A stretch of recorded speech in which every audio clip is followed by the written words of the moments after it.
Welcome to today's lesson on the Curious and Calculated's Tax Bracket Manager and Free Roth Conversion Calculator. Today I'm going to walk through an example of a client who asked me about the 100% of adjusted gross income deduction for 2021. He wants to make a big donation. He knows it can't go into his donor advised fund.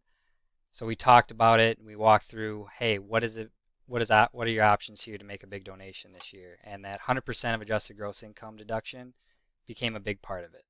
So I have this pre-built out with his information from his tax return. He has mostly investment income, a large pension.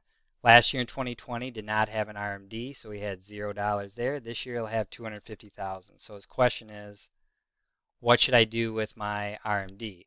Should I donate it as a QCD or should I donate it as cash and take that 100% of adjusted gross income deduction?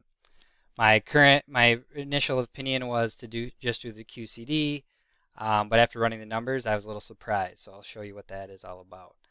I made a few adjustments here. Capital gains obviously changed because he used some of it last year, but overall, still have a $3,000 loss. Itemized deductions we keep the same, but we'll be playing around with donations here.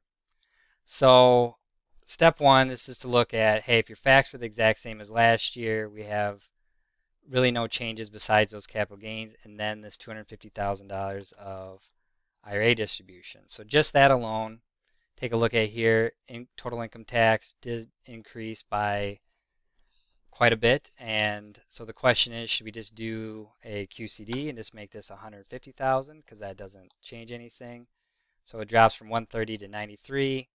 So that's a pretty nice deduction, but the question is, well, what if I just take it all as cash, take a $250,000 distribution, put it in my checking account, and then donate it to charity as cash? So if we go down here, if we look at now his adjusted gross income increases by $250,000. So last year his goal was to maximize that capital gains deduction, which was this 105,000 to get to 30% of adjusted gross income. So if you see this year we're only at about 17% of adjusted gross income.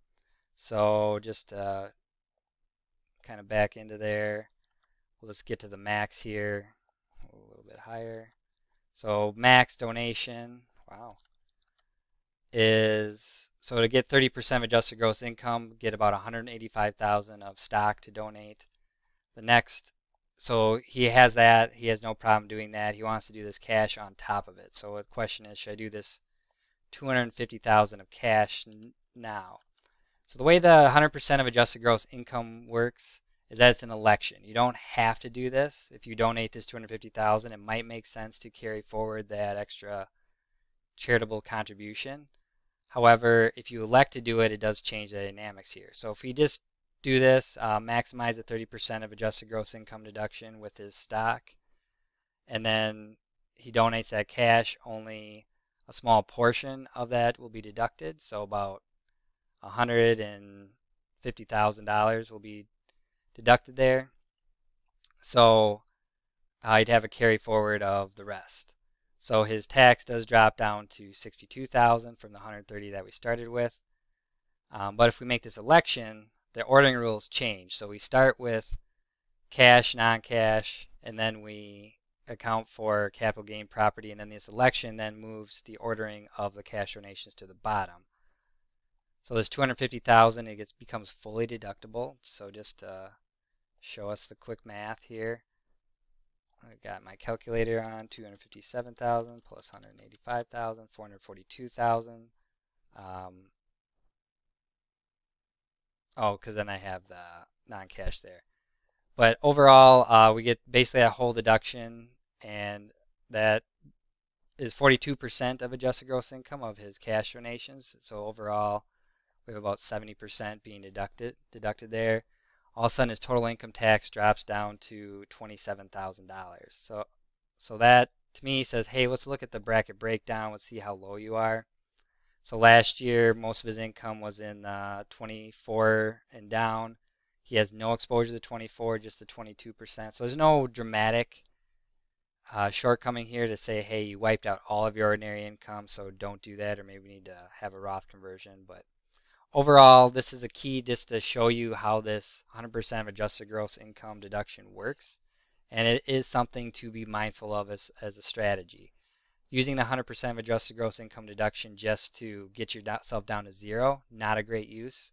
But if you're going above what you could deduct normally, because normally well, let's keep that there. So your normal deduction, if you want to donate this combination of dollars, so 250 of cash and 80,000 of capital gain, or 185,000 of capital gain property, and then 257,000 of cash, you'd be limited to 50% of adjusted gross income.